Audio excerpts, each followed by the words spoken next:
lips, a sharp one's mouth, and thank and thember were his thighs. Between his brows there was a span, and between his shoulders there were three. He took up a middle steed, and he flapped as far as I could see.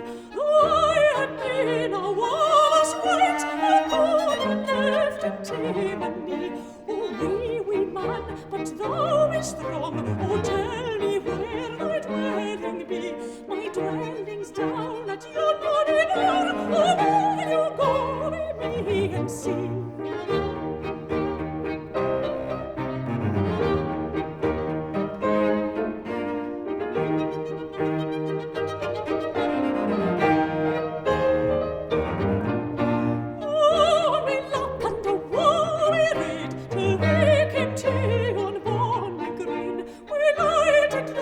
Bitter horse, and out of